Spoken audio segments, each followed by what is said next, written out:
And Emerald running the boards, running the laptops, whatever she's doing over there. Hi. All right. Well, we are back, hopefully, with live stream going and the whole 9 yards. So hopefully we're not going to run into any problems this week. We are at paranormalcentral.net if you want to watch us, or if you want to listen to audio, go to artbell.com at the Dark Matter Network. And I think what we've decided here, folks, because the live stream has not been so good to us, we are recommending everybody out there, and I mean everybody out there, to go to artbell.com and listen to us there. And watch us on the livestream.com website. And I think you're going to enjoy the sound quality way more. From what we understand, the artbell.com, obviously, website is rocking, and their sound is just a whole lot better. So if there's a way that you can do it, I would recommend it. Go to artbell.com and listen to us there, and watch us if you want on the live stream or at paranormalcentral.net. The sound quality at artbell.com is a lot better, guys. I mean, a lot better. So, all right. We're going to talk about, well, you know, what do we talk about in this show? Everything weird, crazy. We have some stuff that we definitely want to get into. And as you guys know, as you guys have been watching us every week and listening to us, you know, we have a couple of reports that we like to do at the beginning of the show. And that is the UFO report and the Squatch report. We have a reporter out on the East Coast. His name is Ken Pfeiffer, and he is with MUFON, and he basically gives us the latest stuff on UFOs reporting around the world. And if there isn't any that good, then he goes back in his archives and pulls up some really cool ones that he has. So, Ken, are you there, buddy? Hey, Jeff, how you doing? How's it going, Ken? Hi, Ken. Good, man. How's everything out there? Awesome. Everything's so far working good. Yeah, I mean we got audio and video now. Finally, thank God. And a sunny day. Is Alan there too? Alan yes, is sir. here. How you doing, Ken? Yeah, how you doing? Good. So, all right, Ken, I got your pictures, and so does everyone. If you are on the artbell.com website right now, you can pull up Ken's photographs of UFOs marked number 1 through number 5. And as soon as we get done with then Ken, we're going to be talking with Danny Valderrama on the Squatch Report, and you'll be able to see the Bigfoot photos on his website as well. So if you're watching here, I'm going to go ahead and put up UFO number 1. Ken, take it away, buddy, on UFO, on your UFO. We got number 1. Okay, yeah, that was photo number 1. That's amazing let me looking. see here. That was February 9th, 2014, from North End, New Brunswick, Canada. That's a MUFON case file, and I'll have a couple photos there. The number 1 photo is pretty cool. The number 2 photo, I think, is even more. It's really strange what these things are. I have a brief statement from the witness. Like I said, February 9th, that was only last week, 2014. The witness said, my girlfriend and I got out of the car to see a friend, and we noticed a huge bright orb traveling east. The sky was clear. I started recording with my Sony Handycam. It's a 700 by 2000 zoom Handycam, and the object was traveling really fast and hard to track with my camera, but got what I could. I copied the video to my computer to watch it and used a photo program to bring out the shape of the object and got a few different shaped ones from it. It was surprising that it was going so fast, but it was still noticeable in the sky. We lost sight of the object because it got too far away to see. So he must have zoomed in all the way. Apparently these objects were pretty far up there. It's hard to say how far in the altitude they were, but they were. I really had to crop in and zoom in on them so I can get a pretty good image for you guys to see. But that was photo 1 and 2. Very cool. All right. I couldn't even tell you what those look like to me, man. It's just weird looking.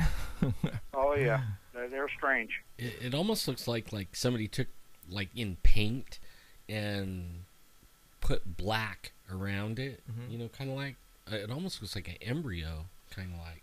Yes, it does actually. Yes, you're right. It does. So, all right, I got number 3 on the screen there, Mr. Ken. Go for it. What the heck is this? Okay, yeah, photo 3. I thought this was pretty cool. Wow. This one here, that was February 9th, 2004. Maricopa, Arizona, around 8 p.m. This is also a MUFON case file. Photo 3. A brief statement said that my mother was outside smoking around 8:30 p.m. when she observed a red glowing light around treetop level moving at around 20 miles per hour. She yelled at me to come outside and look at it. I came outside and saw what she was pointing at and started filming it on my iPhone camera. It had a red glow to it as I caught the remaining 20 seconds before it left our field of view. My mother, who saw around 2 minutes of it, said to her when it was in the midpoint of her viewing area that she could see a disc-like outline. I sent my brother my iPhone video of what I caught, and he pulled some still pictures up from it after zooming in on the object. It was traveling from north to south, maybe about 100 feet from treetop level. So I thought this. I've seen this type of object before, and it's kind of hard. As a matter of fact, this basically looks like what I saw back in '74, but what I saw had a turquoise, greenish blue look to it, but I saw it from underneath, and this looks like it may be possibly a pretty good side view of a glowing disc. What do you think? I'm thinking you are right. Whatever it is, it's definitely giving off a glowing, radiant type of light. And did she catch this when it was moving or it was hovering at one position? Did she say? I believe it was moving. Apparently, it was moving pretty pretty quick. So she was lucky to get this. We're having trouble trying to follow it, but I think the good part about some of these videos, you can, if you have the right equipment on the computer, you can, they basically stop the computer, and it's called a snipping tool on your computer. Most tabletops and laptops have them. You can basically, snip a photo, take a photo right out from your video. And apparently that's what he did. They came out pretty good, I think. Yep, sure did. Awesome. All right, let's go to number 4. And we have 4 coming up. Okay, let me see here. Number 4. That was July 10th, 2013. This is Kelowna, British Columbia, Canada. I believe that's on the western tip, Aleutian Island type area out there. It's a MUFON case file. But this was very interesting. A brief statement here is I run this UFO news site, and I received a sighting from someone. Someone sent me an email this morning wanting to report a sighting they had in Kelowna. The witness statement is, I have a picture. No one has seen it before. Can you please not give my personal information away? I do not want this to get out of hand. I have told no one up to this point. I agree and asked him to send the picture right away along with his explanation.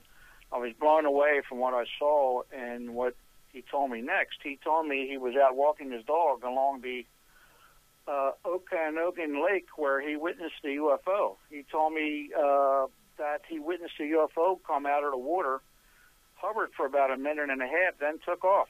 The UFO came out of the water without making any noise or disturbing the water, and my dog started barking at it as it hovered over the lake for over a minute, then it suddenly flew away in seconds. And that's a cool that photo. Was a very strange. I tried to zoom in on it. I wish the quality was better, but let me. That's part of my theory. I think the perfect place for these things to be hiding is in our lakes, rivers, and oceans. Yep. Oh, good idea. And I think that's what they're doing. I'm going to go ahead and zoom on it on my end a little bit, and I can do that with the program that I'm using through Livestream. And right now, for all those who are looking at it at Livestream, it's going to come up at your face here pretty quick. I'm actually kind of anxious to see it on Ellen's computer when it comes up.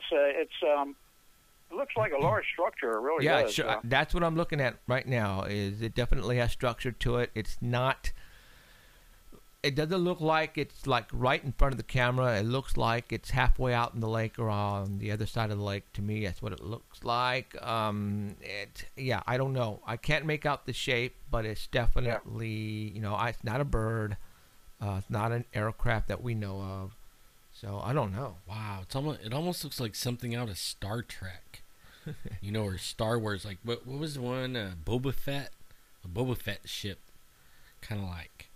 I don't know. I'm trying to zoom on it right now, Ken, a little bit more. So, okay. It just goes to show that there's all different kind of styles and types of these craft out there. Yeah. I like to compare it to either you have a Volkswagen or a Cadillac. It seems that the styles, it doesn't necessarily have to be a disc for these things to travel through space. Right. It's hard to say. Right. Absolutely. The word flying saucer really doesn't pertain anymore to what we are doing, because these aircrafts are now coming in way different sizes and shapes. And flying saucer, I haven't used the word flying saucer in such a long time because of this photo that you have here does not represent a flying saucer at all. And triangles. Oh, yeah, that's right. So. A lot of people are saying triangles now. Right on. Okay, number 5. Okay, number 5 here. This one's from Auckland, New Zealand. Cool. As a matter of fact, I have seen a lot of photos from this gentleman here. I haven't heard from him recently. Haven't seen anything posted from him recently. But this was January 10, 2010. MUFON case file, Auckland, New Zealand. It's a very brief statement. This picture was captured 11th of January 2010, 1:58 p.m. through the viewfinder. I could see the object quickly passing the sky above my garden. Like I said, this gentleman here, he has copyright on his photos, but that's okay. We can use them, and he has many of them he has sent into MUFON, and this is probably one of the better ones that that I was able to pick out from the MUFON case files. I'm looking at this and I'm going, paper airplane. It's to me. I make paper airplanes for my son all the time, and the crazy part about this is, and it's a shame because it's really kind of hard to tell from this photo, but this thing was pretty far up in the sky. Like I said, in order to enlarge them and get them a little bit bigger for people to see and recognize. This from the original photo, this thing was way up there. I would probably say 500, 600, 700 feet in the air. Then it wasn't an airplane. Okay, well, I'm glad you cleared that up because a lot of people were probably thinking the same exact thing I was thinking. A white paper airplane with some color at the front part, and there you go. But if this thing was up 700 in the clouds, well, then no, I don't think it was a paper airplane. And what about a regular plane? No, this thing was up there, that's for sure. Right on. But that's about it right now. Okay, very cool. Very for all those people who don't know, we have Ken's websites on our website links. And go ahead and tell everybody what your website is again, Ken. My photo website is worldufophotos.org, and my article website is worldufophotosannews.org. I have close to 200,000 hits already on my news World UFO Photos, so it's working out pretty good. And I want to thank you guys for having me on the show. It's really it's really helping me a lot. I appreciate it. No problem, Ken. And always keep me informed if you have anything coming up during the week that just needs to be told. Let me know, all right, so I can put it on my Facebook and then let everybody know on my side about it. Okay. That sounds good. Thanks, guys. All right. Sound, Jeff. You're good guys. Hey, thanks, we'll man. See you later, Catch Ken. you later, Ken. Hi. Okay. looks like live stream's doing it to us. I mean, it went down, but it looks like it came back. But it's still going on the Art Bell Dark Matter Network. Absolutely. That's why we're telling everybody, go over there and listen to us. We knew it when those helicopters are coming over. I have words I want to say to them, but I can't because we're on the radio. Don't drink the Kool-Aid. All right, now we got the Squatch Report with Danny Valderrama, the biggest Bigfoot geek I have ever known. Danny, are you there? Hey, I am here. Right on. All right, I don't know if you guys are. Oh yeah, we're here. Oh yeah, no, thanks. We're in and out. Showing on my end. No, we are here, and we got everything running this time, so I think we're going to be able to pull this off, Mr. Danny. So. All right, because everyone's complaining on chat that they can't see you. Well, yeah. Well, why would they want to see me anyway? That's what I don't understand, dude. Yeah, shut up. Okay. Listen to you on our film. All right, number one, well, Danny. When we felt What? When we started this, we thought we weren't going to get much because during the winter months, there wouldn't be much activity, but there's plenty of activity out there. Yeah, it's been pretty good. It's been pretty good, hasn't it? So, okay, now I read this story that you're going to be talking about right now about the whatchamacallit in Detroit. Detroit, yeah. Okay, go ahead, spill it. What if it's a werewolf? Well, yeah, that could very well be a possibility. All right, go for it, Danny. All right, there's a family that claims that they were out looking for a new place to live because where they were living, it's crime-ridden now, and they wanted to just find a new place to live. And there's a lot of unemployment in the area because of all the workers that are unemployed now. So they have a bunch of areas that are just abandoned now. And this family claims that they were driving around on a Thursday afternoon looking for a new place to live. And they came through this area where a bunch of abandoned houses were. And the wife happened to see something coming out of the house. So she told her husband about it. So he hit the brakes and slowed down. And what he saw was a hairy arm reaching out of a window. So he said, "What the heck is that?" So he said he's going to break his arm or cut it all up on the glass there. Then he saw the whole body coming out of the window. He said it looked like a monkey, only a big monkey with a stick in his hand. Maybe about 7 feet tall, short reddish hair, a human face. He said as crazy as it sounds, it had a human face, and the eyes were all big and dark, and a huge head. And he saw it, the whole sight lasted about 30 seconds. Now His wife started screaming to get out of there. His kids were going crazy. He had his whole family in the car. So he drove away. You could see it in the mirror. You could see it pounding the stick on the ground. And they just drove away. And somebody did a Google search on the area. That's what my next question was. There is a river located to the north of the area where they have this sighting. It doesn't say exactly where, but somehow this guy found the area that he was in. Right. And you can see the satellite image shows a lot of abandoned houses, a river that you can get to the area from. So who knows? Now, obviously, you don't have the location, so we don't know where this river goes to. Is it like leads to a hill, a mountain, or do you know? We don't know. It just says Detroit, Michigan on this report, but right. Somehow somebody found out exactly where it was because they did a Google search and did an aerial view of the area. So I'll have to do more checking to see exactly where that was, see if we can get that. Well, they could probably go miles in a river in one night. I mean, if they're swimming, they swim very well. Whoop, is that a goodbye? It looks like they've taken over the abandoned houses. That's right. Somebody's calling in. That's area. Right. Don't worry about it. Okay. Right on.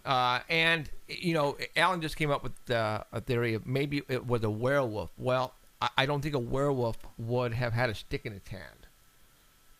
Meaning, and I'm thinking, like for example, the werewolf out of the hit TV show on Sci-Fi called, oh my God, it's just not Grimm, but there's another one. But anyways, when they change into a werewolf, they're totally different species, an animal. So I'm thinking more of a Sasquatch than a werewolf, only because if it had a large stick and it was using it to scare them away, then obviously that's what I'm thinking. But again, when I first heard Detroit, I'm going, not now. I don't know Detroit. I don't know the area. I don't know if there's hills, forests, mountains. I don't know. But then again, when we talk about Bigfoot, a lot of people assume the mountains. Not necessarily, because these things come down from the mountains and they can travel long distances at nighttime and hide. And when daytime comes around, they hide, and nighttime comes around, they get out and look for food and travel. So I don't know. I don't know what to say about this one. I don't think of forest when I think of Detroit either, so I don't know. Right. So, are the chat saying we're clean? Yeah, we're out. Okay. I got to reboot for some. And arrows, and all they had was sticks and rocks. Right. You know, so I guess that's in history of, you know, the history of Bigfoot lore. All right. All right, Ready for number the next two. one? Yeah, number two. The next one, I posted the video on your Facebook page, and it kind of reminded me of our trip to Porterville. It doesn't say where it happened, but this guy was out. He set up cameras inside his truck so that you couldn't see them. Oh. And he had them open, like the back part of his camper shell had open, and the camera was pointing out of it, hide it as much as possible from whoever might be able to see it. Right. And he let him run all night, and he got up to use the bathroom in the middle of the night. He walked by camera, and he was coming back. You see these two giant glowing eyes just behind him, standing almost like it looked like it was standing next to him, but he didn't see it. It was pitch dark. Now I saw the video, Danny. You can see him walking by. Right, I saw the video, and when these eyes blinked, the guy, when he passed right in front of him, dude, we're talking like 10 or 15 feet. Yeah. Right, he was And it right about there, 7 dude. feet tall, it looked like. Oh my God, it's like he was right that there. happened to Alan when he went out in Porterville when we were camping. Right. Man, I remember Saw that. an outline of something standing near the bathrooms. Moving back and forth like this, huh? Yeah, actually, me and my nephew, I went out first, and I saw it, and then I beat it back to my bed quick, and then my nephew went right out after me, and then I heard him hoofing it back in, and then right after that we had sensors set up, the movement sensors, and then they went off, and then that was it. I hid my head under the covers, And I just, for the was life of me, huge. I cannot. Why you did not wake me up? I was scared. God, It was huge. I can't believe that. It was monster looking. Yeah, thanks. You know, size. Thanks. Yeah, Last and time you I took can't you see up. these eyes. He couldn't see the eye shine or anything like that. The only reason we can see it is because they're reflecting off of the infrared camera. Oh, is that what it is? It's the infrared reflecting. Yeah, off the eyes. Ah, I thought it was just glowing, and I was thinking, man, that almost looks like a cartoon. You know, when like Bugs Bunny goes in the closet, you know, and then all of a sudden everybody's eyes pop open. Right. It kind of looked like that to me. Wow. All right, that is number 2. Let's go to number 3. All right, this is another video I put on your website. Another person claims to have shot a Bigfoot in the snow, and this one's still buried in the snow. I guess he shot it and then came back. The video is of the creature buried in the snow. And this happened in Loch Raven Reservoir along Gunpowder Falls River in Maryland. He said he shot it with a 30-06 and it went down. And they took off and they came back and it's buried in the snow. So he has like the head kind of dug out, but Dude. Man, can't really see anything. No. Is that like an eye looking at us right there? I can't see. I can't make it out. What Man, are you looking at? That look like right here. Well, you know what? Check it out. Top right-hand corner. The hair. Yeah, You his see hair's that? sticking out of the top. Yeah. It's pretty long. So Yeah, I don't you know. know what? Like take your little zoom in tool and zoom right into the face right there. I think you would have taken more snow off. I'm going to if get it was scared. real. There's 2 videos. One's 30 seconds and one's 9 seconds. And he says pretty much the same thing in it. Like one is rehearsed and one's not. I don't know. I think that's an eyeball. I can't tell. Like right Where, there, right there? man. Look, right here. Right here. Right there? I don't know. But if he says he used a 30-06, well then Yeah, he says he used a I am taking mine next time. Because I'm going to take mine 30-06. It's actually a good idea all the time. Yeah, because if you can bring down one of those with 30-06, well then I'm taking mine then. I think you could do it with a 22 if you're a good shot. Right in the forehead? Yeah, we used to take down. I worked at a butcher shop, and we would shoot bulls, and go out, and we would even bet like if you shot them right between the eyes, they would drop straight down, and if you shoot a little bit to the left, they'll reel to the left and fall down. If you shoot a little bit to the right, they'll reel to the right and then fall down. And I mean, I've shot a lot of like 2,700-pound bulls with a 22. Wow. All right, number 4, and I know who this dude is. Yeah, this is from Dr. Matt Johnson. He's up in Oregon, and he and his family had a sighting a long time ago along the Oregon Caves Trail, and that's how he got his start into Bigfoot. He And it looks like he's going to start charging to go with him. And there you go. There you go. He's going to start charging for reals. There you go. Yeah. See, I was starting to like the guy, maybe. No. See that? Because his expeditions are cheaper than the BFRO, who charges up to $500. He's going to charge $300 or $500 for two people. And then if anybody else wants to go from the immediate family, it's another $200. Okay. And see, this is where I draw the line right here. And that's one of the reasons why I think people take us seriously, is because we have not written a book as of yet. All right? Yeah, not yet. Not yet. We have one coming, maybe. We aren't charging people to do anything that we are involved with the paranormal. We never have. We never have. Never will. We never will. To this day, we have not made 1 cent off of anything we have done. All right? Now, when people start charging, like, for example, Matt Moneymaker, and I heard Cliff is going to start doing that, or has he been doing that? He has been. Yeah, but he works with Matt Moneymaker. Okay, well, see, Cliff Brackman and Matt Moneymaker and Finding Bigfoot, they charge, and they take people with them. Now this guy here, Matthew Johnson. Now, Matthew Johnson had one incident happen to him and his family. They were walking on a trail. I think somebody had to go to use the bathroom. They walked off, and then all of a sudden there was this thing looking at them. It was 2 kids, the wife and him, and they I think he smelled something. I think that's what startled them. No, he walked off and went to the bathroom, and he went off the trail. Then he turned around and looked at it, and seen this thing looking at his family, right? And it scared him, and that's when he walked back down and got his family, and started walking off really fast. So, okay, you know something interesting about that is about him. He did the research kind of like how we do it right now, and now he kind of gets on people. Like, if you want to get... He doesn't take any electronic devices with him. Yeah, but he did for, like, I don't know, a few years, Yeah, 9 he did, years. and he had no experiences. And once he stopped taking all the electronic devices with him, then he started having a lot of experiences. I mean, we go and we take... I mean, we got headphones on, and, I mean, Danny's got cameras all over him, and, I mean...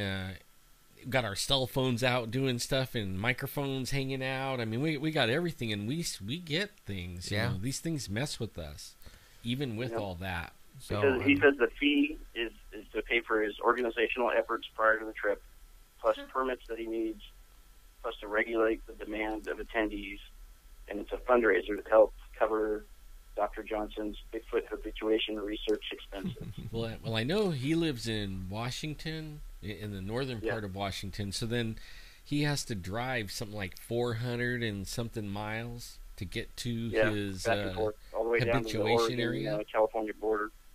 Yeah, I mean, that is a little bit of money. Yeah. Well, he's a psychiatrist. He should be making good money. Hey, I work for AT&T. And I'm not charging anybody. If he ever had a Bigfoot on a couch. Psychiatrist, I got it. So tell me about your childhood.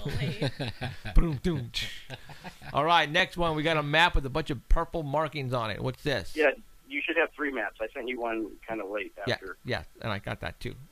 You got all 3 of them? I have. Yeah, well, the first one's the one with the purple markings. Yeah, the first one's has the little blue people on it. It's a map of all the claimed burial sites of giants around the world. What? There are all different reports.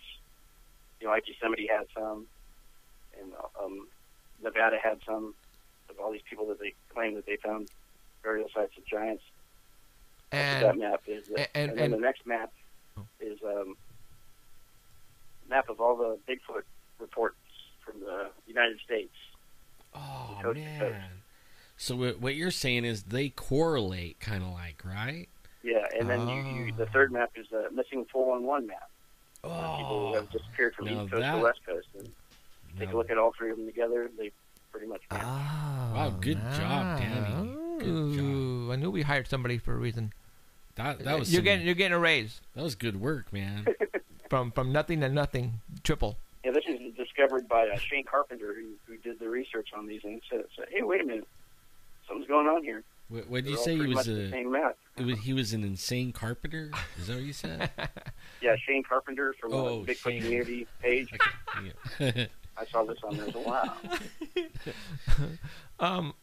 Okay, well, you know what? This makes sense. This definitely makes sense. So maybe people who are saying that we don't have any bodies yet, maybe we do. If the giants have been discovered, maybe that's them. That's got to be them, huh? You know what? I've been saying that for a while. In fact, I talked to some tribal people in Oklahoma. They have places that the Indians have on their land that you could go and look at these things, the skeletons, and you pay and you go in but only the government. See, the government was they can't go on there, huh? No, the government can't go on. They res. Right, and nobody can dig them up or move them either because the tribe won't let them. And the government calls them ancestors to the tribe, but the tribe doesn't say that because they have red hair, and almost all of them have red hair, and they're huge. Mm-hmm. But all the skeletons that previously people dug up, nobody knows where they are. And they all went to the Smithsonian pretty much. Yeah, in the back room under lock and key. Which Wow, is interesting. Yeah, they found some in Nevada too that had red hair. The red hair giants. Is what they're called. Yeah. Well, there you go, Bigfoot right there, man. But our government is taking them away as soon as they can and get a hold of them. Now, are they allowing people to take photographs when they go to see these things? Yeah, there was one of them. I wanted to go to it really bad, but my wife and everybody was more into the ancestry of the Native American part, not the giant part. I was into the giant part. Right. But I went on the website and it showed pictures, of the entrance into it's like a mound, and they dug into this mound and they're all laid in there, There's probably like 9 of them laying in there, and they have it all cordoned off so you can, look at them and take pictures. And I mean, there's actual pictures on the web. I'll have to find that. See, that's what really. There are so many pictures on YouTube and on the web of these giants, right? We don't know what is real and what is not, and that and it makes it hard. That's it my makes it biggest hard. complaint about Bigfoot. I mean, about YouTube too, because when you go onto YouTube, it asks you if you can put commercials on there, they'll pay you for your views. Right. And sometimes people fake stuff or put some crazy stuff on there to get the views, so they can get the money from YouTube. Yeah. I mean, it doesn't necessarily have to be true. Right, and there's a lot of the fake Bigfoot videos. I mean, there's just one stupid, it says Bigfoot caught on tape, right? Yep. Well, it's a guy with a foot with no socks on, barefoot, right, with some Scotch tape hanging on it with the reel, and he's shaking it. So it's Bigfoot caught on tape, and it has like almost 10 million hits. Yeah, it does have like 10 million Now, views, if it almost has 10 million hits, you know how much money that guy made for doing that? It's ridiculous. And you know how many people slap themselves in the forehead after it was like, ah! Yeah, and the guy going, cha-ching, thank you. Losers. So, all right, anything else? That's it. Awesome, dude. All right, well, I guess I will talk to you next Sunday, and one thing I have to say to you is stop following me around town. I know. I saw you guys today. Enjoyed hanging out with you guys today. Crest Theater. At the Crest Theater, we're giving away those hundreds and hundreds and hundreds of tickets. So we'll talk about that in a little bit. The line was endless. We'll talk about that in a little bit. All right, Danny. Thanks, dude. All right. Take it easy, guys. See ya. Later, Danny. Yeah. All right. It was that never-ending line, or wait, no, never-beginning line. No. All right, that was the Squatch report from Danny and the UFO report from Ken out on the East Coast, Mr. MUFON man. All right, as usual, I have stuff written down in my handy-dandy notebook. But let's talk about first, let's go ahead and talk about the thing that I have posted right now on the thumbnail of the website, and that is the link to this particular episode, and that is the Starbucks coffee logo. Everybody's going, oh no, what is he going to talk about? What Starbucks coffee logo? Yes, I want to definitely talk about that. Why do you want to talk about this Starbucks coffee. Well, You know, what really hit me though, a lot of logos they have represent stuff. they represent in 'em. something. Yes, they do. And I knew that, like Exxon has the X's for the American Unearthed. Yep. Mm-hmm. Now, and the toothpaste has one. It has like a, I think it's almost like this one, and it has little stars around its head. oh, that's Procter and Gamble. Right. Yeah. Yeah, I remember. I was taught about that one in college. Really. Yeah, Procter and Gamble. Oh, I should have put that out. Doggone it. Yeah, well, you could still. What do you know about that one? And before we tell them about this one, Okay, well, let's talk about the Starbucks coffee. All right. Where do I even begin, people? Okay, what's the matter, Emerald? Nothing. You want to step outside? Sure. Sorry. we're gonna bag on her coffee. No, she doesn't drink that Oh, much. that's right. She doesn't drink She coffee. doesn't drink that. Okay. Starbucks coffee. Let's talk about that. Now, again, this has been in the back of our minds for a while. My wife, she's going to take credit for this one too. But I really wanted to talk about it after what happened last week or the week after, when that Saturday Night Live comedian decided to open up a Starbucks coffee in Los Angeles, but he put the word dumb in front of it, D-U-M-B, and it's called Dumb Starbucks Coffee. And he opened up, I mean, everything is identical. I mean, you would think it's a regular Starbucks coffee restaurant, but it has the word dumb on it. Okay. Now, Like, why is did that he trying to be funny? Why did he do this? Why did he do this? As a matter of fact, I was reading an article that this is coming from him. All right, he says it's weird how people are attracted to this coffee, place. It reminds him of zombies. How they're it's like they have to have this item. Okay, it's like everybody is just they're so into this coffee they have to have it no matter what every day. That's true, because I have Okay. 6 kids, okay, and some of them have some girlfriends and wives and stuff like that. And I've actually, and I'm not going to name names, but Go ahead, I've name them. actually- Name them. I can't remember. They're all numbers now. There's so many of them. Like 26 grandkids, 1 through 26. I don't know their name. Number 4, come here. But only that I've watched as some of them threw a fit because they wanted a Starbucks, and they wanted their boyfriend or husband or to get up and go drive to the Starbucks and go get this and bring it back. And I've seen it more than once, and I've seen them cave and get in the car and go drive and come back because and then the person was happy, Okay. but would not shut up. Without the Starbucks coffee. Right? Yeah, it was almost like My wife's a school it's teacher, like a drug. and a lot of the teachers in her school show up to school every morning holding a Starbucks coffee in their hand. It must. They have to have it every day. Now, all right. Now let's look at this particular company, Starbucks. It was the restaurant came into play in the late 1970s, I believe, and it started up in Seattle. And they came up with a logo. Now, why did they come up with this particular logo? Well, I'm going to show you right now on my live stream the original logo. Okay, this is the original logo that they started off with in the 1970s, late 1970s. But it was a little offensive. That's how long that Starbucks has been open? Like the 1970s. I thought it was like 90s. Like 1970s. What? Now, obviously, there's probably thousands of these all over the world now. It's not just in the United States. It's Right, yeah, I know, worldwide. yeah. Okay. Now, this was the original logo. Okay, it showed basically what it's showing is a mermaid, and you can actually see the breast on these with 2 tails.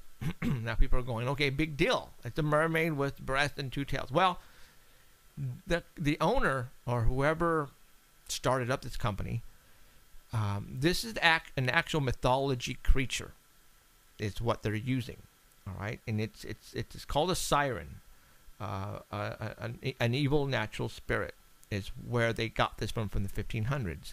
For all those who don't know, who are into mythology, or seen actual, I think Sinbad. Actually, I think I remember seeing in there where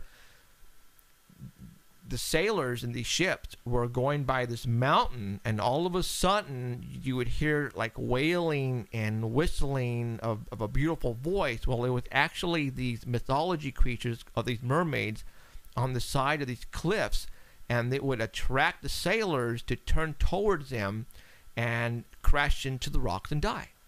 All right.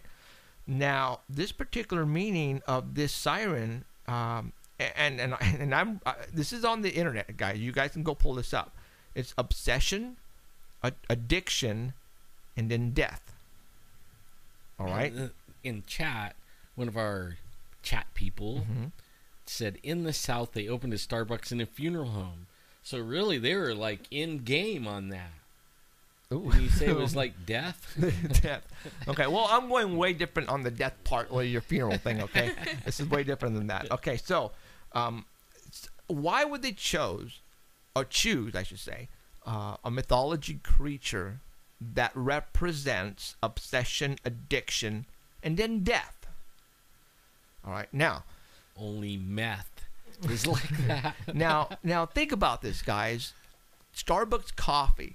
All the people that I know, like Alan just said, are addicted big time. Sometimes 2 or 3 times a day, they will stop and get some coffee at Starbucks.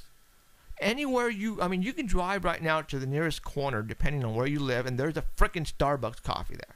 And a bunch of people sitting outside. Yeah, just drinking coffee. Like, ooh, yeah, I'm bad. I'm with bad. Their Priuses parked, like, in a row. Right. Where am I going with this, guys? Well, I think there's way more than what we think. This is just a regular restaurant that sells coffee. I mean, this guy in L.A., the comedian from Saturday Night Live, I think he's doing this because he sees it also. I mean, he even said, these people flock to these restaurants like they're zombies, like they have to have their fix. All right? What's going on? I mean, it's like, are they putting something in these coffees that are really addictive? I mean, think about it. To all those people out there who are on chat or who go and have to have a Starbucks every day, could you not do that for a week? Could you try to not do that? I mean, could you do it? And I don't know, because nobody in here, Emerald and Alan and Cheryl and myself, we don't go to Starbucks, so we would not know if we could do this or not, the addiction. I don't know.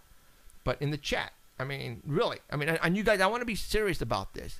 Could you go for a whole week without drinking Starbucks coffee? Could you? I can't go a whole week without drinking coffee. Right. I mean, I got one right here. Sure. You're a big time coffee holic. Yeah, you definitely are. I really don't like Starbucks that much. If I go in there, I'll order the mocha with 2 shots of espresso in it, so that you get wired. Right. Well, then, question: would it be just the addiction to coffee? Why would it have to be Starbucks? Because Starbucks is the main coffee seller. Mm-hmm. I mean, if Dunkin' Donuts came out and coffee sunk, would you still see the same amount of people drinking Dunkin' Donuts coffee that were Starbucks? So is it the coffee or is it the brand? And now, that's a good advocate. question. Right. Like some people, I know some people, they want to be seen with the Starbucks cup. See, I've heard that too. Just like people want to be seen with a Macy's bag or Victoria's Secret. There you go. Victoria's Get it Secret. straight. Shut up. I mean, you won't catch me with a or a Victoria's Secret Gucci bag, or driving a Mercedes or a Range Rover. Yeah. Matter of fact, he Beamer. even said, what was it? But yeah, it's basically like an Apple for Apple. You have to have an Apple computer. Mine's Jamba Juice. Oh, Jamba Juice. See, that's addictive too. No, just No, kidding. it's not. I'm just kidding. So I'm just anything on chat about them drinking? I mean, somebody likes their foo-foo drinks. Maybe no one wants to. It's the yuppie hipsters wanting to seem cool. Could be. My chat's so mean. Yeah. Or Yeah, no they're one tough. wants, and no one is admitting to it either, are they? Maybe no one is admitting to it. You know what I would love to do, and one of these days when I get interns, like Jimmy Kimmel can do this stuff, and I can't right now, but I would like to get a couple of interns and go to a couple of Starbucks coffees, and I hope this doesn't upset anybody, but I would like to find out the affiliation in the way they vote, Democratic or Republican. You could do that with I think it's like on our Paranormal Central like page. We can create a poll. No, see, I wouldn't trust them. I would want somebody to physically go up to a person and ask them, hey, we're taking a poll. How do you vote, Republican or Democrat? And I would like to know. Seriously, I would like to know how they vote. People that go to Starbucks. Because that is one of the main reasons why I'm talking about this. Is the government messing with us and messing with people on the way to vote. How the government is basically keeping you in check. This is what I'm talking about when I'm talking about Starbucks coffee. And like you just mentioned, Ellen, that you've seen a lot of Priuses parked out. Oh yeah. Okay. Why is that? Well, I have no idea what the correlation is. Exactly. I want to know what the correlation is. Is it because usually people who drive Priuses are very liberal? That's true. About okay. That. I'm serious. Yeah. I'm totally serious, 100%. I 99.99% of Prius drivers are liberals. Where's your evidence? You can go to every single Prius driver out there right now, stop them in their track and ask them, and they would tell you they're liberal. And almost every Prius has a Starbucks bumper sticker. No. And then I love Obama too on it. That's where I'm going. I'm going to start looking at go ahead. Priuses. That's where I'm going with this. So that's what I'm trying to get at, is that I think this has something to. I think this is way more than people think, and it's right in front of our eyes, but you guys are not really paying attention to it. What about the Prius logo?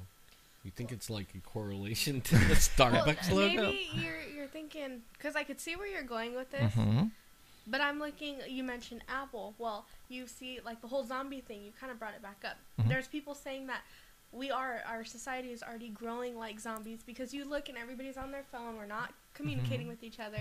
We're just on our phone, drinking our Starbucks. And but you know where I'm going with this? Well, you know what? That's kind of weird that you said that, because at every Starbucks you can get on the internet for free and get on the web. Yeah, because you can see a lot of students by the college. Yeah, I mean, at we have the a Starbucks on campus. Sure. Oh, you have one on? There's one on campus? There's one in our library. There's one at the Fresno airport. Yeah. Inside. But So as soon as you get off a plane, you're like, copy. Well, could it not be the logo or the brand or whatever? It could just be how our society. Well, that could go either way. It could be our society because of the brand, or because of the brand, it could be our society. I don't know if that makes sense. I to me, like the brand thing, because of how if you go and look at these large corporations, all of them, when you start researching their logo, you start finding these that really negative type, that they went to go find a logo to represent their company in the appropriate way. You follow me? Right. That this was not a spoof, an accident that they chose this particular logo. It's because they researched that, and this is what they wanted to occur eventually, is by attracting the masses to buy their coffee. Okay, yes, to make multi-gazillion dollars, of course, but I think there's more to it than just that. I really do. Like you said, there are corporations out there who physically go out and look for these logos, like the Illuminati.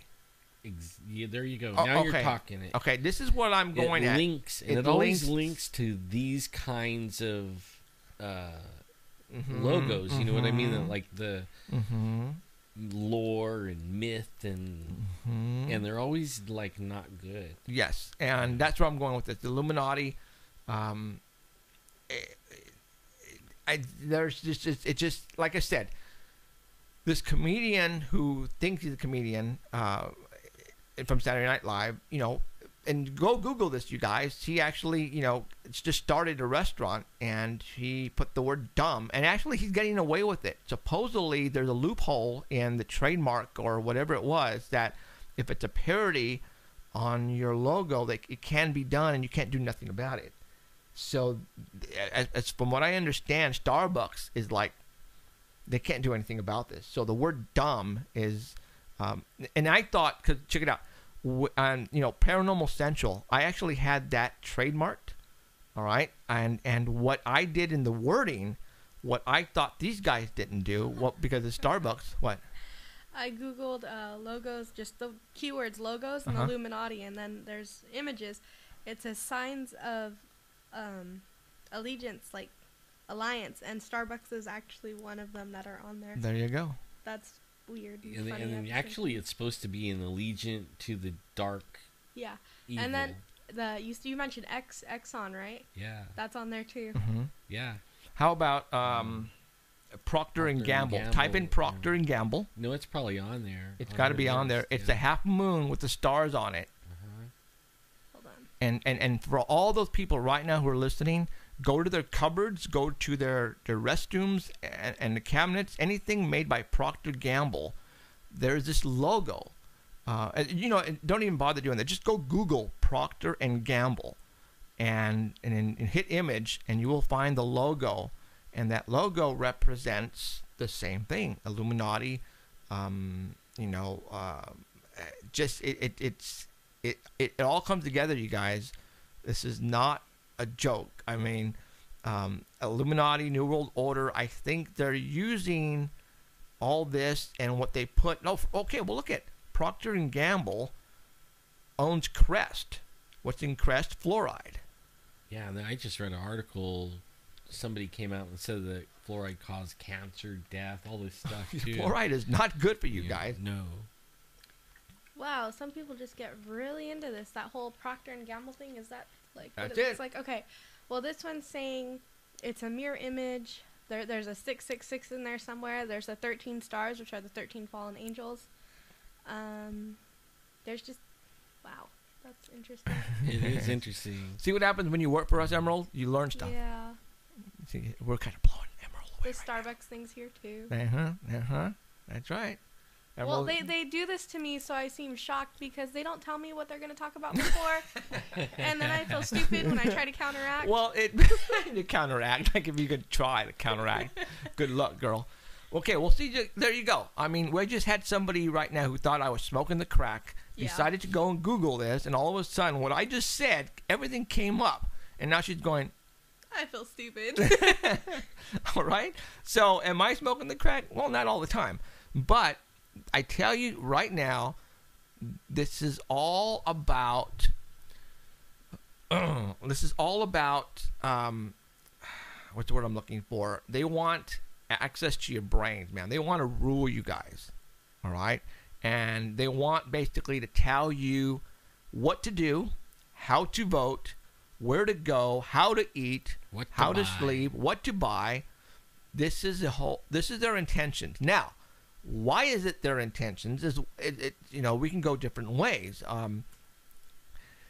You know, okay, let's President Obama was just here on Friday. Okay. And for all those who don't know, he came in to Fresno. And the reason why he came into Fresno is because to talk about the drought. For those who don't know, California is in a very, very bad drought situation right now. The whole United States of America right now is getting slammed with snow and water, except for California. All right? And we talked about that last week. Alan was even saying it maybe had something to do with the chemtrails and seeding the cloud and yada, yada, yada. And it sort of kind of makes sense that, you know, in California, we get hit hard with chemtrails. I mean, up and down California. But what happens is when they fly over California and leave the chemtrails, the wind takes these chemtrails or whatever's in them over the Sierras and over the rest of the United States. So it really doesn't stay here in California. And like Alan said, if they were trying to create some type of weather phenomena here in California, then they would leave the chemtrails out over the ocean where the wind would blow it over California. But that's not what's happening. No, they're actually like I actually think they're punishing Californians.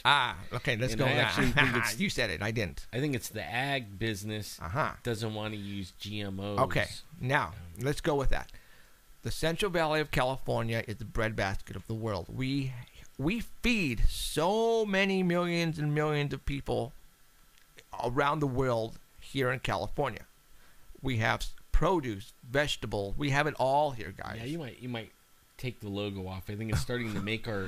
I think it's turning our chat guys into zombies. I was gonna say, are they gonna go to Starbucks right now? I don't know. You know, they're starting to smoke meth and stuff. So oops. All right. So, oh gosh, Jeff, what's going on here? All right. There's the Mothman. Okay. So now let's talk about the drought in California. For all those who don't know, President Obama came down on Friday, and we had a couple of senators that came with him in the plane, and we had Barbara Boxer and Dianne Feinstein. And we talked about this last week a little bit, as a matter of fact, and where Feinstein, husband, is a multi-gazillionaire. He's a businessman, okay? And he does a lot of building and buying. For example, right now he is allocated to build a lot of the new railway that's going through California. Also, he has gained a lot of contracts to purchase food from China. Wow. So, let's think about this. We don't want their food. Let's think about this. By taking away the water out of California, no more farmers, no more food. Well, we're going to have to get the food someplace, guys. Where are they going to come from? I hope it ain't from China. Where are they going to come from? Now, Dianne Feinstein is... You know what else is bad? You can't grow a garden. No. They made it illegal. In California. Isn't it only in your front yard? No. You can't have a garden. They can come and get you and arrest you. No. Yes. Yeah. No. Yes. I have a garden. Well, I'm going to call the cops right now on your ass. I don't have a garden. Okay. See, they're trying... Okay, No. what they are trying to do is they're trying to take command of what you eat, what you drink, the whole 9 yards. All right? People don't get this. This is our government at work. Well, no, okay, let me stop right there. Not our government. It's the NWO who's doing this. That's right. It's the New World Order. The government is part of the New World Order. Yeah. Obama is the puppet. Feinstein, they're making millions and millions of dollars by just not allowing us to have more storage for this water. Therefore, eventually, we're going to have to go to China for all this food. You know what I'm learning? I'm actually taking a plant science class, and we just talked about China food that we import. Mm-hmm.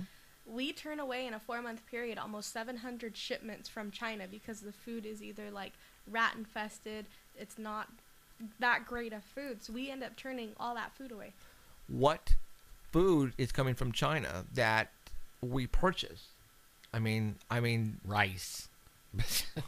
I don't know. I bet you there's that's a lot just of it. rice. You know, what is, and that's one of the reasons, you got to, who knows how they grow their food over there and what they feed their animals. You don't know. And you don't know, like, what they're spraying on exactly. it You have no freaking clue. Where did you hear about the garden You don't law? even know how you fertilize just it. type it in. Home gardens illegal. Just type in something like that. Now, water storage as well. That's you right, cannot. that's right. You can't collect rainwater. You cannot collect rainwater. It's illegal, people. That makes no... Why? That's like the stupidest law. That is illegal. You cannot collect rainwater or else they'll put you in jail. All right? Go look that up. I already knew the water one. Okay. Bill will make home gardening and organic farming... What? Illegal? Yeah. And it already I passed. thought it already passed. It did. It already passed. Yeah, I thought it passed already. This website's completely against it. They're like, no, government, enough is enough. Okay. That's me. Well, I'm see, saying we that should just, like fire all of them. See, Why? why they want? Because They want control. they want of control of you, Emerald. Okay, right now. Okay, check it out, Emerald. Check it out. Right now, how many millions of people are out of work? 90 million people, I believe it is. Like 93, 94, and it keeps going up. All these people right now are surviving. How are they surviving right now? With the food stamps from the government. That's the only way they are eating. So by that right there is telling you that the government right now has control over your food. Because what happens right now if, let's just say, for the next 2 months, nobody is going to get their EBT or food stamps. Guess what's going to happen? We have a riot. We have a riot throughout the United States of America. People would be looting all the stores and literally killing for food. Well, they're saying, hold on, back to the garden. They're saying it's illegal only if you try to sell any of it. I thought it was just totally illegal. No, I know they have a thing against the front yard gardening, but if you have one in your backyard, apparently according to this website, it's just if you try to sell it. I'm going to keep looking, but that's what I have so far. Okay, well then how do people, for example, swamp meets and these small local markets, people... That's right. People farmers markets, people grow their stuff on their property and they sell it. So what, is that illegal now? You can't do that anymore? When did this pass? It was a couple of years ago. A while back. Oh, but we still have farmers markets. Well, sure we do, but... They're not enforcing it yet. Yeah. But soon as they put in place, and I'm sure they're moving it in place as we speak. Martial law. That's right. As soon as all that happens, then they're going to crack down on every last single thing that they just passed these laws the last few years. Now, let's go back to the people on food stamps and all. Okay. Right now, it's jobs that create money, that create... Okay. For some reason, right now, it's like the government would rather have people on food stamps and all that kind of stuff. Well, they're catering to them. Well, exactly. And they're catering to them, so that way the Republicans eventually will say, they're gonna say, vote for us because the Republicans want to take away your money and your food stamps. And that's how they're making the Democrats or all the people, the low-income people who need this, vote for them and keep voting for them. Yeah. All right? This is all part of the same, they want total control. They're winning. I mean, I can tell you right now, the next election year, which is 16, they're going to say everybody, all the people, 95 million, it'll probably even go up to 100 million. You vote for us, the Democrats, don't vote for the Republicans because they want to take your money away from you. And guess what those people are? They have to vote for the Democrats. They go, oh my God, Jeffrey and all those guys, they want to take our money. Screw you guys, I'm going to vote for the Democrats. And that's what happens. Well, but it really doesn't matter because the Republicans aren't for you either. I mean, they are for the guys with the logos. Well, that we were talking about. Well, they're both corporate. I mean, the only way we're going to get rid of the whole thing is which is never going to happen, we need to get rid of the two-party system. People need to stop voting because I have family members who will vote Democrat just because they've always voted Democrat. Right. That's my parents. They're brainwashed. That's totally. my parents. That's my parents the same way. But I mean, it's the same way in Washington. If the Republicans, in fact, they're seeing a lot of. You hear a little bit about it, but only what's his name from Arizona?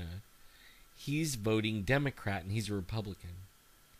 But almost everything he votes... Oh, McCain. Yeah, McCain. I mean, he's acting like a Democrat, but really he's a Republican. It's because they try to divide you there, but really they have complete control of us as long as those two parties hold the House. Yeah. They are the New World Order.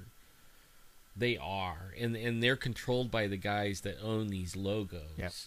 The Illuminati. To me, banksters. To me, it's always been about jobs. Yep. All right? It's like, everybody, no matter who you are, would love to have a job. and to go to work every day to make money and able to survive, to feed your family if you have a family. But without jobs, you can't do this. So what is happening to our jobs at this point in time? Where are all the jobs going? Why are we not, the businesses are not being allowed to, it's like, you know, why do people get upset when somebody who's an entrepreneur starts off in a garage building, you know, whatever, and all of a sudden and makes it and starts making hundreds of thousands of dollars, and now he's making millions of dollars, but then, you know, all these other people are ticked off at them because they're making all this money. Well, you know, this person in this garage who invented a computer or whatever is going to want to make more money. Well, that's the United States of America. Let them make more money. Guess what? If he wants to make a $1 trillion, let him. But in order for him to make that $1 trillion, he has to hire people to make him that money. He can't do it by himself. Whether it's a product, you know, if it's a product, well, then the people have to make the product so they can sell it to the public. Let them do it. Let him do it. You know, the mom and pop stores who are trying to make it, you know, if the government is taxing them to death, then they can't, or like, for example, you know, the insurance company, the Obamacare and all this kind of stuff, by doing that to the mom and pop stores, they cannot go and, if they want to make more money, they can't. They can't hire people in order to make more money because of what the government is doing to them. Well, they might make more, but they pay more, so really they're not making nothing. Exactly. So why would they want to hire somebody, one more person, where they would have to end up paying, like you said, more in taxes and more in medical and all that? Then there's no way. So then that family or the mom and pop store, their dream in life is shot down because now they can't make more money, and the whole idea is living happily without debt. But in order to do that, you have to hire people, and those people are the 95 million right now who don't have jobs. See that I trip on this. I've been sick, okay, laying in bed all week. So the only thing you can do is watch TV, okay? And I'm watching these commercials, and what the magic number, $100. Everything's $100. I mean, except for the, you know, buy one now for $19.99. Oh wait, there's more. Another, but only like if they have a plan for ATT right now. 5 phones, $165 a month or something like that. 5 lines. And it keeps going. I mean, Comcast has a deal, $99 and something for your triple play. Okay, who has all this money? I mean, where are all these people getting that kind of money when really, I mean, I can't see where 5-line cell phone lines would be worth $165. I just can't see it. I don't see that. And I don't see that many people affording it. If they do afford it, I don't see them affording much more than that. Like, what else? Where are they going to get the money now for food or gas or rent or a mortgage? And, you know, like you put up that picture, and it shows all these people standing on a train dock or whatever, you know, rail place, and everybody's looking at their phone, but one guy, right? Uh-huh. And then everybody was making the jokes, and I thought it was funny, like, he won't pull out his phone because it's a track phone. Okay, everybody else has the $500 phone, paying, you know, whatever amount for their contract, and that guy don't have it. He has a contract-less phone, probably. I mean, we're just making this up, but right. But only that would be funny because everybody would get it because everybody has to have the $500 phone. And then you had the flip phone type of deal. Right. I mean, everybody has to have that. I mean, if you don't have the correct phone, everybody looks at you funny. Yeah. Oh, you got that one? That's old. Ha. Yeah. You know. I mean, today, Nathan, when we were out there, he's looking at your phone. Oh, is that the Apple 5 or whatever? S, you know. 5S. The 5S, you know? No, it's just only the regular 5. It's like, oh, He's the one with the thumbprint that you can, yeah. So, but I mean, is it all going to that? It is weird. How do people afford that? Yeah, I good question, because there's 95 million people out of work right now.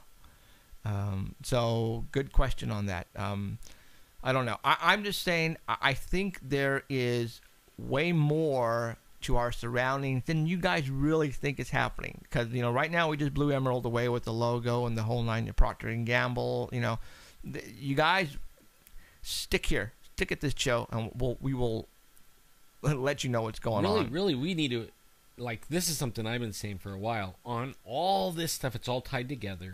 Every last single bit of it. All being puppeted by a few people. Like the food stamp card that you're just talking about. They know everything you buy, when you bought it, what time you bought it, what time you went shopping, how many times you go shopping, what store you use, all the way to like how many bananas you had.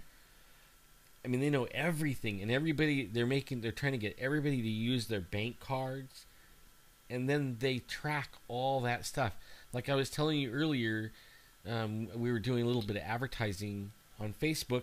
And then Facebook had my banking information and actually billed me, and I never ever gave them any banking information. See, I would definitely, I would complain about that. And then I wanted to take my banking information off of Facebook, take it away from them. That's not an option. The option is keep it or change it to something else. But only they're going to verify it, so it has to. I mean, I tried to change it to bogus, and it won't let me. So I can't delete my banking information. I don't have my banking information on Facebook. What did you have to do that? Why did you do that? I didn't do it. I don't know how they got my banking information. See, that doesn't make any sense. Why would they? It's just you're being ripped off. Like somehow I am. Alan just mentioned, you know, they track everything you do, and there's a price that you have to pay in order for them to do that. For example, I'm holding up my Bonds card right here. All right. I shop at Bonds. Now, like, they're going to zoom in and they're going to steal your identity. Now. I don't care. They can use this all the way. It gives me points. But what I'm trying to say is that this is not an ATM card. I use this because in Bonds, you can, like, a lot of times they have sales. Like, for example, Pepsi. Sure. You can buy 4 cases for $2.99. If you buy more than 3, or if you buy one, it's $5. But if you have the card, you have to buy use the card. You have to use the card, and you just get the card, and they give you the 4 for $2.99. But like he said, now they know exactly out of all of the the 150 items that I purchased, it all went on this card, and it's giving me all the sales and deals, and it actually works pretty good, because sometimes I'll end up having the total amount of $189 or whatever. And with this thing in there, it knocks about $40-50 off. That's how much of a savings I get at Bonds by using this card. But like Alan said, they're tracking on everything that I buy, and they're actually giving me coupons because of what I purchased and all that kind of stuff. So it's all computerized, guys. They're keeping track of everything you do, and they are keeping they are keeping you guys in check on what you eat, what you drink. Again, I knew the Starbucks, there was something going on with the Starbucks when I found out about the logo. So, take it for what it's worth. Everything that I just told you right now is 100% fact. Go Google it. All right? Go Google it like Emerald just did. She's giving me the evil eye right now. Oh, and she flipped me off. Research, question everything, and research everything. What's the question? Oh, that stupid Joe Rogan. Never mind. So, okay. Well, that's the Starbucks. All right. Let's continue on with the Starbucks. Okay. Well, you know what? Let's continue on with the logo. All right. And we didn't get to talk about this the week after the Super Bowl because of the fire. No, not the fire. Something else. But I didn't get to show some pictures I wanted to show. Okay. Right now on live stream, what I'm going to do is I am going to show you the MVP player of the Super Bowl. He was, I don't remember his name, but I'm going to show you a picture of him right now as soon as I find him. There he is. You had to bring up Super Bowl. Okay. Oh, that's right. You're a Denver lover, aren't you? Yeah. Dun, dun, dun, dun. Okay. All right. Have you noticed that one? I know this is going off, but they have the commercial. I think it's Vonage, and for one low price, you can make calls anywhere, and they go, "That's crazy generous," right? When they first started that, the guy that was the spokesperson on the commercial, I think they were like making him like Jesus. He had the long hair, a beard, and everything, and but now he's in a suit and everything. He's now progressing, but they started him off like he was some kind of Jesus. I never put that together. As far as I know, you're talking about. Yeah, and they go, "That's crazy generous," And at first he was looking like Jesus or something like that. Wow. But now he's in a suit, still looking like Jesus, and he's still crazy generous. Wow. Just thought I would bring that up. They're mind tricking you there. Okay. All right. Now, MVP, I have up. All right. I spotted something on a shirt that really threw me for a loop. Okay. And I zeroed in on it, and there was a logo on his shirt. And to me, it looked very immature, like he actually wrote it himself, but it's not. Somebody told me this is an actual Nike T-shirt with this logo. And how come you don't have it yet? Is it that much of a delay? I'm looking. Yeah, it might be just this computer. I'm going to hit live right now. There we go. Okay. So yeah, this computer is way all better. right, look at his shirt. Well, you know what? I'm going to show you. Okay, there's his shirt. What I'm going to do is I zeroed in on it, and now I have, where is it? There it is. No, that's the old one. This is right here. Okay.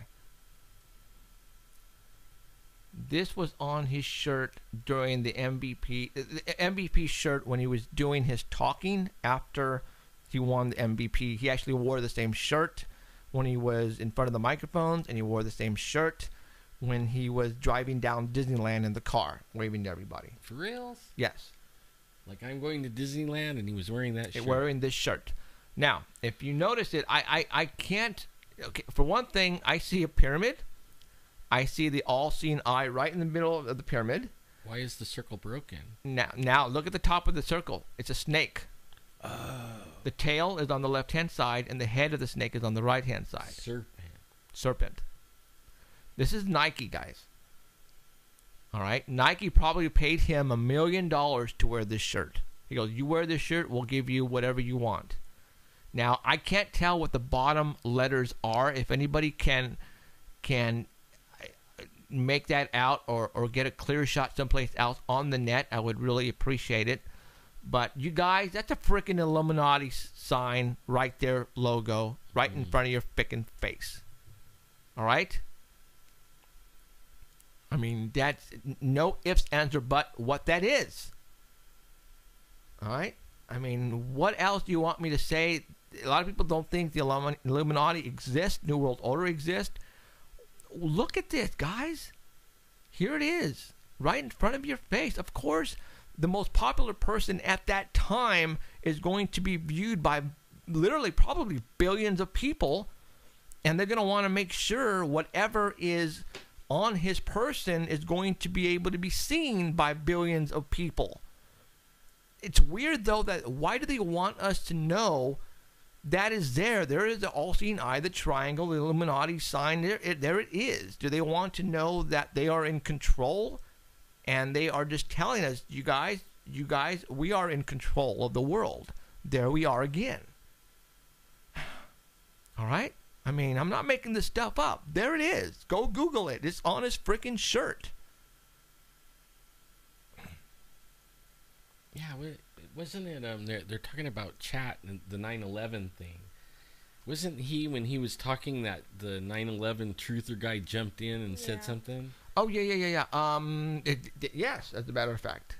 And matter of fact, that we posted that on our on the Facebook page. But a 911 truther, while he was talking, this MVP was talking on the behind the mics right after the game.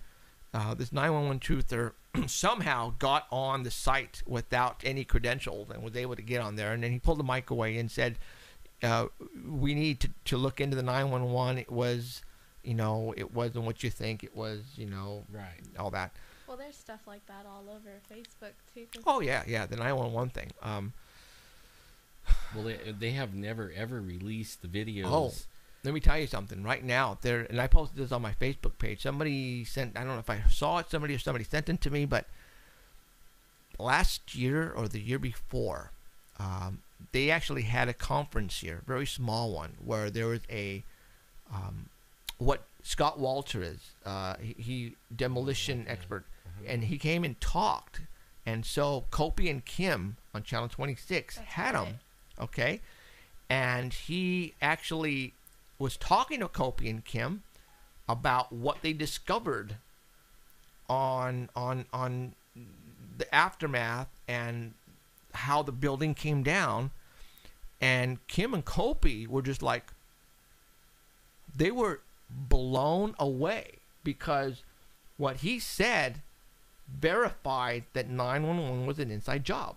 And it pretty much put Kopi and Kim in their place because they're a total it's bull crap, according to them. Well, a lot of America thinks yeah, they but believe whatever the news people like Kopi tells them. Yeah, but what this guy was informing them on the evidence that was discovered on everything, Kim was just like, no, this can't be.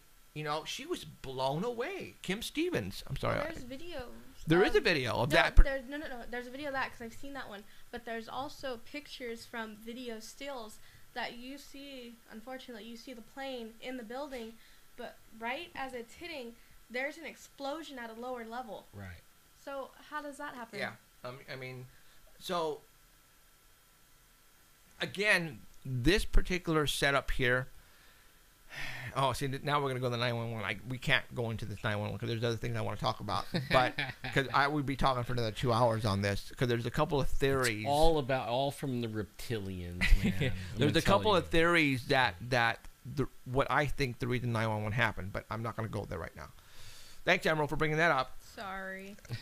But we'll come back to it on another show and do the 9/11 thing. Okay. It is a good thing to talk about. It's crazy stuff. All right. So, the Illuminati are everywhere. Their logos are everywhere. You know, we are being run by certain people that want to rule the world. It's as simple as that. And they want to rule your lives. And they are doing it as we speak, but you just don't know they are doing it. There's so many logos that I use every day that are on this list. What logos are you talking about? Like, from the Illuminati, like the companies like Chevron, Starbucks, McDonald's. Everybody eats McDonald's. Dell, History Channel. Wait. You say History Channel? The History Channel logo is on here. H2H. It's the gold H with the red box behind it. The History Channel. Dell, GameCube. I have a GameCube. Taco Bell, Chrysler, OnStar, Valero. I mean, it just goes on and on and on. Shell, Wells Fargo, Sam's Club, Walmart. That wasn't surprising. Fox News. That's not surprising. MasterCard, Goodyear, Subway, Jack in the Box. But see, why are they choosing these? I mean, is there a proof? You know, they're just putting them out there. Lockheed Martin. Yeah, before they really get into any of these, I need to see. Okay, show me the logo and show me the reason these people are thinking that. Because it's the whole the compass, the square. Hold on. Well, yeah, that's the Masonic. Yeah, so it has like all these. Hold on, the 47th propositions, the oblong square. It gives you like the description of something that has to do with Illuminati and the Masons and their like logos. That. Yeah, or just even the shape of their logo. They're all owned by. These are all big major. Yeah. companies. Oh yeah, they are. They're all owned by the people that like those kind of logos, because it really tells you who owns it. Air Force. Well, Lockheed Martin's a weapons manufacturer, I believe. Well, they own our government completely, and probably every government in the world. Yeah. Are controlled by these guys. Now, since we're talking again with the Illuminati and the all-seeing eye, the Olympics recently, Shaun White, who did not win any medals, well, on the bottom of his board, there is a logo. And I'm going to show you that logo right now. On the bottom of his board, like skateboard? Have his snowboard? Snowboard. And I'm gonna zero in on it right here. I'm doing that right now as we speak. And it so you guys should be getting in here pretty soon. But to me, that looks like the all-seeing eye again. So, I know it's a logo, obviously, and you know what? That's not the bottom of his board, because the way the board comes up like this, that's on the top of the board. So where it can be viewed, you know, like where it's at right now. So, you know, it's all over the place, and they probably, whoever is the company that makes these boards, obviously probably paid him a sponsorship. Hey, we're going to let you use our board. We'll give you $500,000. Go to the Olympics. Use this board. Or they told him, you're the winner. You'll be famous. You'll make a lot of money. But you got to join us and sign a contract. Could be. Did he win? Nope. This year he didn't win a single medal. Wow. So maybe he didn't sign the contract. No, I don't know. Good question. But see, there goes in another, you know, sign right there. Maybe he's a clone. A clone. So okay, logo, Sean. You know, we can do this all freaking day. Obviously, let's just move along a little bit here. Let's talk about Stan Romanek. Is that how you pronounce his name? Oh yeah. Huh? Okay, he was supposedly busted yesterday. For all those who don't know who Stan Romanek is, he is the gentleman who was in his house and saw this alien walk up to the window and was looking at him, and he actually got video of it. As a matter of fact, Chasing UFOs did an episode on that particular situation or case. Now, I saw the Chasing UFOs episode. The alien head that I was looking in the window, okay, was probably this size. Mm-hmm. Did you see the Chasing UFOs, that episode? Do you remember it? Really good? Yeah, the one where they laid on the ground. And, Ben laid on the ground. It was Ben, I think it was James Fox who laid on the ground. Okay, but either way. Doesn't matter. Somebody laid on the ground. Yeah. The bottom of the window to the dirt was this far. Right. How can a real alien with a head that big peek over the window and have his body only a foot? You follow me? Yeah. That's telling me that's bullshit. How can you do that? And it really was about this much. It was about that big because he was able to lay under there. He was laying there, and right above his stomach was the windowsill. Oh. I mean, it would have literally that much, dude. And so the alien would have had to been laying down and go. No, because because he was looking like this straight up through the window. Right. Mm-hmm. Okay, so that's telling me I'm thinking he pulled a fast one. Well, that's what Chasing UFOs said too. I don't think it could have been done. It was like a fake head. Yeah, or somebody holding it like this maybe. Right. Because the body of an alien should have been this tall. It would have been proportional. Yeah, proportional. Yeah, I mean, it would be like right there. And if it was standing, because the bottom of the head was literally at the bottom of the window. Okay, well, anyways, that's his story. That's who this guy Stan Romanek is famous for. Well, supposedly he got busted for having child porn. All right. Now, the reason why I am talking about this is that I don't know if this story, or I should say the alien story, you know, he's been on tours and on the speech circuits and the whole 9 yards, you know, conferences, and he makes money because of this incident that happened to him. Now, for this to come out and they're trying to say that he had child porn on his laptop or whatever. I guess it came from Homeland Security. Now, couldn't they, like, I think of this all the time, like, I fix people's computers with viruses. What if, just like how they put a virus on your computer, they put porn on your computer? They can easily do it. I mean, it is not hard. I am terrified that I don't use my computer anymore. I use my iPhone. I mean, the files that they load from the virus could have the porn in it. And then you would never know. You never know. And you could put it someplace behind in your computer on your hard drive, and you'll never know it's there. Yeah. Homeland Security come in, walking in, type in a couple of codes. There it is. Busted. Yeah. You and know? only they would be able to find it because they know where it is. You know, it is. Yeah. Yeah. So that's what scares me about doing what we're doing now, is being set up. Yeah. because that really scares me. And you know, I'm not afraid of dying or anything. You know, it just, we are now well known that I think if something were to happen to us or happen to one of us, I think people would get it. Mm-hmm. But the only problem is, what was Jeff talking about before they X'd him that made them do that? Because, you know, we go around, come on, tonight we talk about so much kind of, we're all around. We went all the way to 9/11 and back. You know, so it's like, I don't know. But that's what scares me. And sometimes, too, you really have to think about, well, maybe this guy, Stan Romanek, maybe what he's saying is the truth about the alien. Maybe he's saying something else now that they're saying, you know what, we need to shut this guy up. And this is what they did to him. Could be. Okay. Really could be.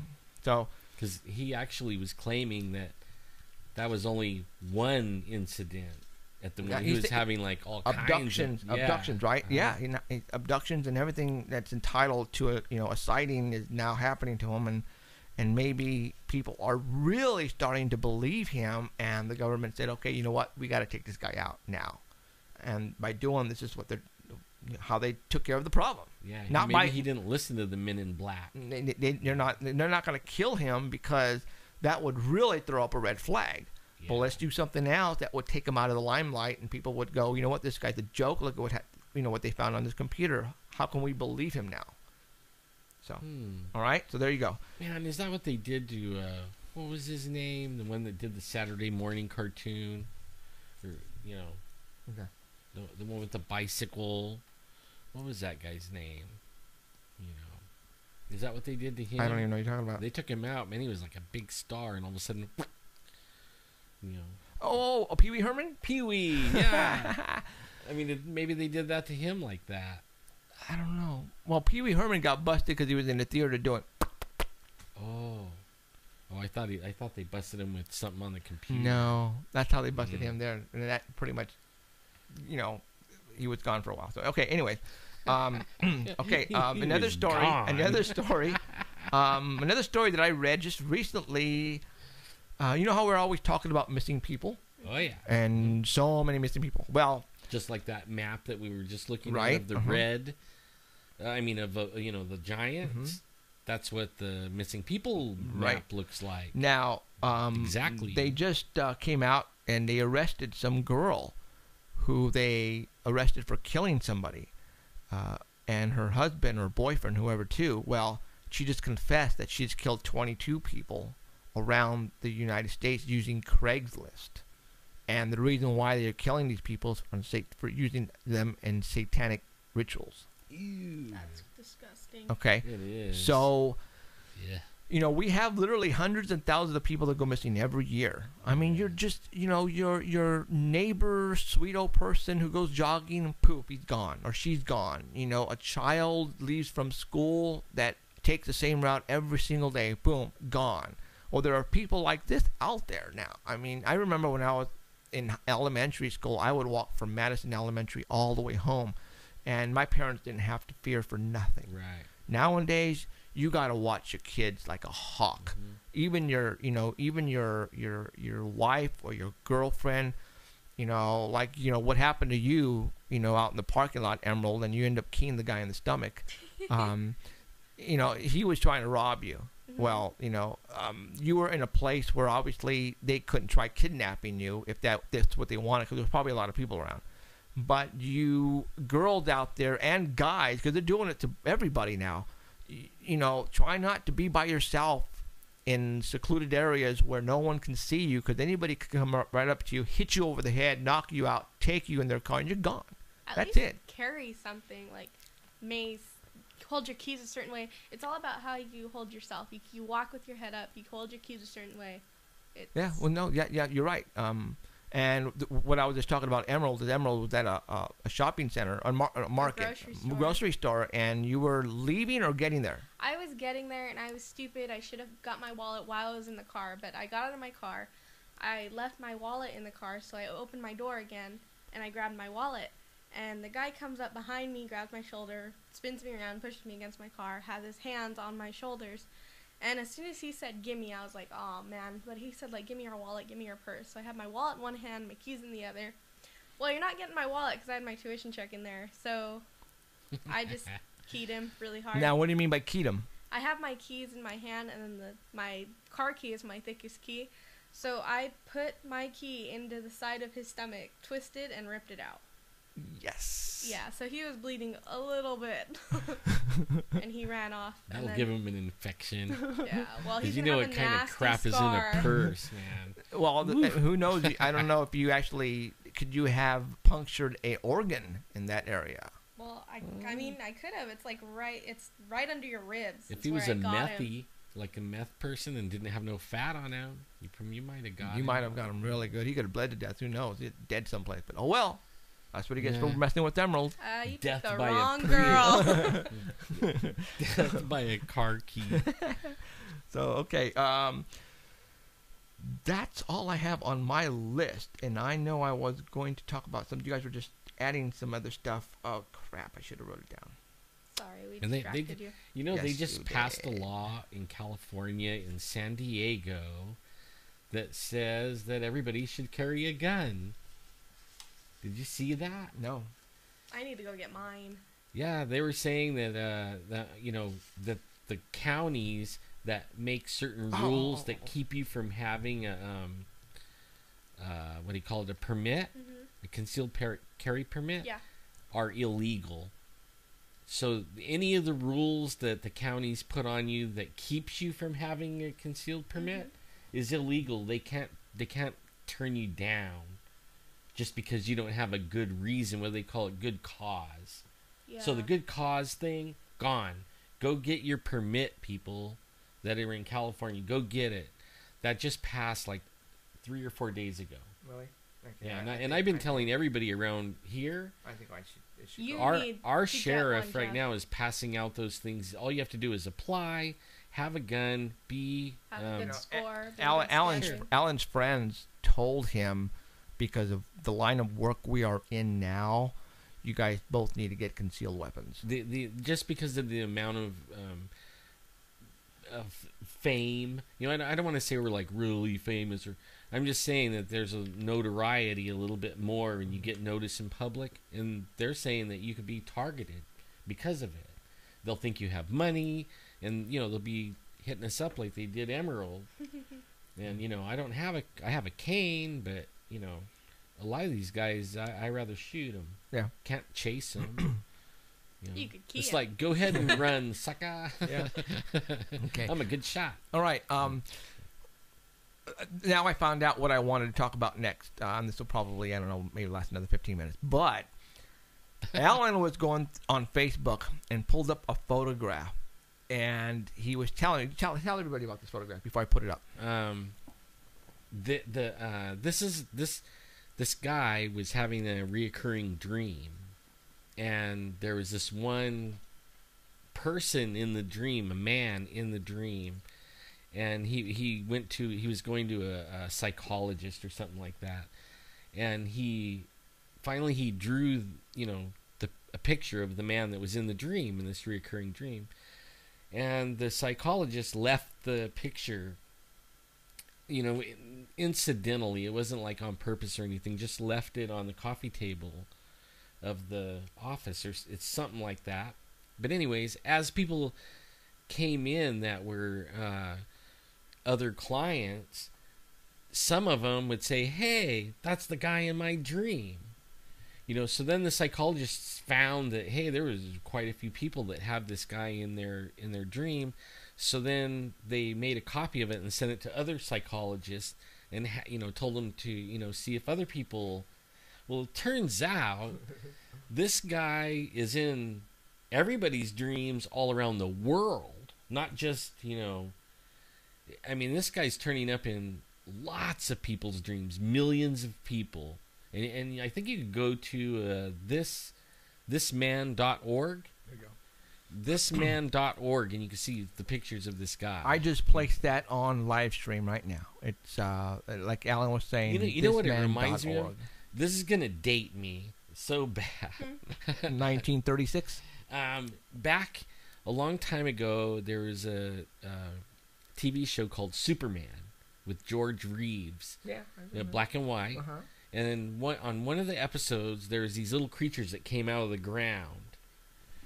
And they and I can't remember if it was a mine or something, but there was like a hatch, and they would come out of the ground. They were just little dudes, and they didn't mean to hurt anybody, but only they had like some kind of radioactive thing on them that messed people up or something like that. And Superman rounded them up and put them back, and then fixed it so they couldn't get out of the ground anymore. Oh, that sounds familiar now. But only that is what they look like. They look like that. Really? Yeah. I mean, almost identical. Maybe I could find that clip. They can go to YouTube and see if you can find it in YouTube or something. I can't remember what the name of the episode is, but well, in Alan's website that he just gave, what is it? Thisman.org. Supposedly, there are other photographs of the same man drawn by other people, left out bits and pieces of his facial features, so with no hair or different ears or whatever, but they all look to be about the same. And I just found this is really cool. I mean, who is this guy? Why is everybody having this guy in their dreams? I don't know. And sometimes, like according to the website, sometimes he's mean. Sometimes he's nice. Sometimes he saves you in the dream. Sometimes he's the one after you in the dream. I mean, it's weird. Not mine. So right now, what we're trying to do is, anybody in chat, has anybody seen this guy in your dreams? This guy's hanging in the post office. No, I'm just kidding. Is anybody in chat right now freaking out and crying because they know this guy in their dreams? So far, no. They just say he's the unibrow guy. Yeah. Eagle eyebrows. Okay, well, I mean, there it is. This is interesting. Who is this guy? Why is he in everybody's dreams? This guy's face is hanging in all the Starbucks. So, I don't know. Good question. I don't know who this guy is. Never seen him before in my life, so I couldn't tell you who this guy is. So, Oompa Oompa. He kind of is like that. It kind of looks like that, like the Oompa Loompa. Well, I'm on the site right now, and I'm reading some of the dreams that they're having, and one of them is, I dreamt this man. He was Brazilian and very handsome. He was a school teacher with 6 fingers on his right hand. He said the U.S. had a nuclear disaster go north. 6 fingers would be, that would be the Nephilim. Man, nuclear disaster go north, huh? Yeah. And these are all just different random dreams, which is interesting. He's not like in one specific story. It's just they're just seeing this guy, and he's not warning them all. It's just they're just different. And I have this one guy on my Facebook that I keep up with, and at first I thought he was totally out there. He talks about reptilians, and they actually rule the world according to him. And they could actually clone you, like take a piece of your hair or something like that, and within 8 days they can grow a you. It looks just like you. And he says that this is. I was thinking about that on that Stan Romanowski thing, and other people. They say he's been saying that they could have these clones go kill somebody or do child porn or something and videotape them or take pictures of it. Blackmail your ass. Yeah, and then you have no idea, because when you're in your REM sleep, they pull your consciousness out of your body and it goes into the clone. But when you come back, you don't have any memory of what you did, and really it was a clone that did it. And then he talks about some people like that are famous, rich and famous. They all go there, and they like to do things to children, so they'll clone children. And then they'll do these things, these acts with these children. They can murder you over and over and over and again. They could call you out of REM and put you into a clone, and they could have like 20 clones lined up that's you. And then they could torture you and abuse you and cut you up and mutilate you, eat you, whatever. And and keep doing that. But he says that if you get out of control, and so that they could like live on, like the queen, say the queen wants to live on, they could take her essence and put it into this little chip thing, and out of this lizard thing, and they put it under the eye, and it actually takes over your consciousness and turns you turn into that other person, and then they live in your body. They're not really looking like the queen anymore, or whoever, right, or the famous person, but they're still living on, and they can keep doing that indefinitely. I read an article just the other day that scientists are saying they can now do that. All right, let's go. I'm getting sick. No more. But I'm saying these are the Illuminati are controlled by these reptilians, and what's weird is the reptilian thing keeps coming up. Like in that logo that you had with the snake eating the snake, that's a reptilian. Yeah. And the Illuminatis, they're all dragons. Yeah, they're all about reptilians.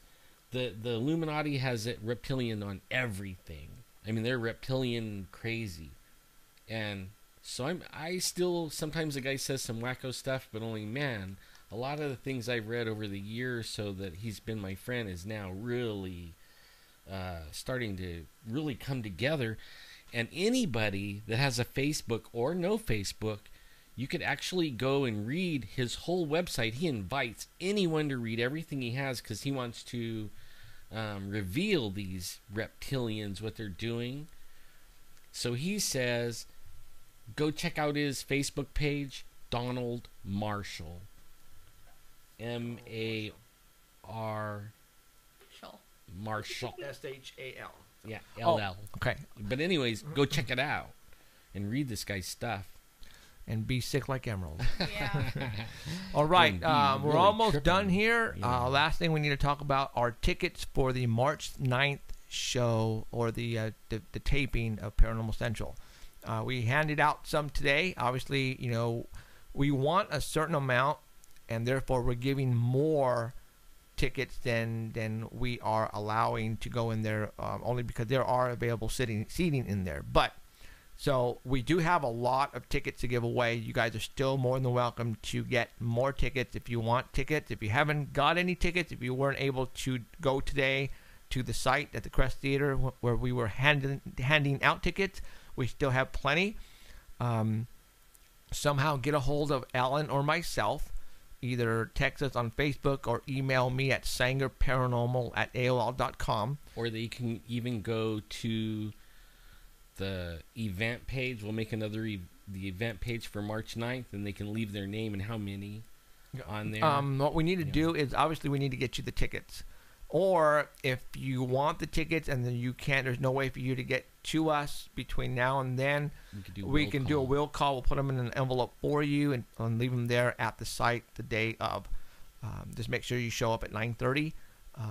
And if you, like I said, we'll leave them there for you. So, so let's do it that way. Or you can also call me on the 24-hour hotline at 559-287-8367. And don't do it now, though. Do it in about an hour. 287-8367, and give me your name, address, and how many you want, and I will email them to you. Because we had the UFO family out of Madeira. Instead of them coming all the way down here, I told them, just give me a number and I'll email or send them to you via mail, and I will do that within the next couple of days. Okay, now, I have a feeling a lot of them, they don't know what is going to happen that day. I think you're right. And that's why there's not really a run on these tickets.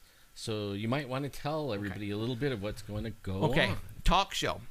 It's not what you see right now on TV or hearing what we're talking about. I mean, this is not going to be anywhere remotely close to what we're going to do on March the 9th. Just imagine you in the audience at the Jimmy Kimmel or a David Letterman or a Johnny Carson or a Jay Leno type of atmosphere. A large set is going to be built. There's going to be the couch, there's going to be the desk, there's going to be cool props everywhere. The set design is going to be very cool looking. It's not going to be generic like you would see on the Jay Leno or Jimmy Kimmel. It's going to be off the wall, very cool looking. Our in-house band Possessed Tranquility will also be there, set up to the left of the set, in the set. Yay. Just like you would see in, Jimmy Kimmel and the David Letterman with Paul Schaefer. They're going to be performing live. In other words, they're going to be bringing us into the show and out, commercial, the whole 9 yards. So what we're going to do is we're going to do 4 or 5 episodes that day. Now you're going, what do you mean? Well, imagine we're going to film 1 episode first. So imagine the show is starting, the band is playing, the credits are rolling, then all of a sudden it comes into the set. You guys are clapping. Somehow I'm already on the set. I don't know how we're going to do this yet. And, like the monologue, how Jimmy Kimmel does all this. Well, I don't know what we're going to do yet. I have, some ideas. And then, Alan is going to be there already. And we're going to start off the show. And there's going to be 7 segments in the show. So in other words, we're going to have commercials in the whole 9 yards. But you're not going to see the commercials. We're going to have breaks. And eventually the commercials will be put in to their appropriate spot by the network.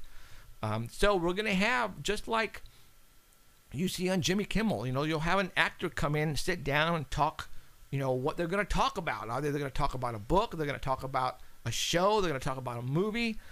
You might see somebody from a reality show might show up. We're going to have different types of people, people who have abduction situations. We're going to talk about Bigfoot. We're going to talk about UFOs. We're going to talk about being burned by a UFO.